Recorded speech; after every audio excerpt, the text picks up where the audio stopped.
আসসালামু আলাইকুম প্রিয় ভাই বন্ধুরা প্রবাস হইতে আশা করি ভালো আছেন, ভালো থাকেন। আর দেশে যারা জ্ঞানী গুণী আছেন তাদের কাছে অনুরোধ করবো হাত ধরি পায়ে ধরি, এই যে মৌলবাদ শব্দটা ব্যবহার করে দেশের মধ্যে আর গটগড়ায়েন না, খিচুড়ি পাকায়েন না। এই মুন্সি মৌলানারা আঙ্গুরে জন্মের পরে কানের মধ্যে আজান দিছে এবং আমরা যখন মারা যাবো তখন ওই যে সাদা কাফনের কাপড়টা পেঁচায় মাটি দিব। তাহলে জন্মের শুরু থেকে মৃত্যু পর্যন্ত ওই মুলবি করে দরকার পড়ে। এবং আমরা একটা মুসলমান, আর মুসলমান হইয়া যদি মৌলবাদ শব্দটা ব্যবহার করি, এর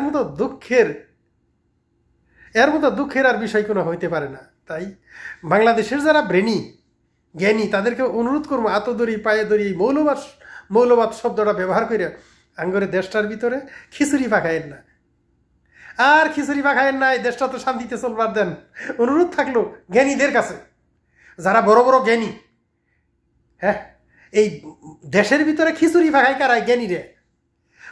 কোনো কামলা, আমরা প্রবাসী করে নাম দিছে কামলা, আমরা কামলা কৃষক শ্রমিক আজ পর্যন্ত কেউ খটগড়াইছে? কেউ গটগড়ায় খিচুড়ি পাখায় নাই। যত ব্রেনি মানুষ, যত ব্রেনি শিক্ষিত নেতারা, বড় বড় মাতালা, এরাই দেশের ভিতরে খিচুড়ি পাখায়। আর খিচুড়ি পাখায়েন না। আপনাদের কাছে অনুরোধ থাকলো আঙ্গের প্রবাসের তরফ থেকে, দেশের ভিতরে মৌলবাদ শব্দটা ব্যবহার করে খিচুড়ি পাকাবেন না। খিচুড়ি বহুত স্বাদ হয়েছে।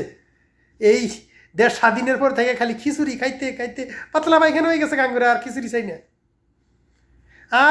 চাই না, আমরা ডাইল ভাত খাইলি বেলা, খিচুড়ি খাইতে খাইতে পাতলা পায়খানা হয়ে যাইতেছে গা। এই মৌলবাদ শব্দটা ব্যবহার করে আর জনগণের বিক্রেন না। আর এই আঙ্গরে মৌলবীদেরকে, মুন্সি মৌলাদেরকে আর আপনারা খেপায়েন না। অনুরোধ করি, আমরা প্রবাসের তরফ থেকে অনুরোধ করি, হাত ধরি আপনি করে যারা জ্ঞানী আছেন, আমলিগ, বিএনপি, জামাত, প্রত্যেকের কাছেই কই আর দেশটার আর খিচুড়ি পাখায়েন না। দেশের মধ্যে সবাই মিলে জিলে চলার চেষ্টা করেন। হ্যাঁ, এই মৌলবাদ শব্দটা ব্যবহার করে আপনারা খিচুড়ি পাকাবেন না। সবাই এক টেবিলে বসার চেষ্টা করেন। যেই দিন এক টেবিলে ববেন আপনারা, এই দিন এই দেশের শান্তি হব। হ্যাঁ, একজনের আর একজন খালি খোঁচা এত খোঁচানোর দরকার কি আছে? হ্যাঁ, আশা করি প্রত্যেকেই ভালো আছেন, ভালো থাকবেন। এটি আমার কামনা প্রবাস হইতে।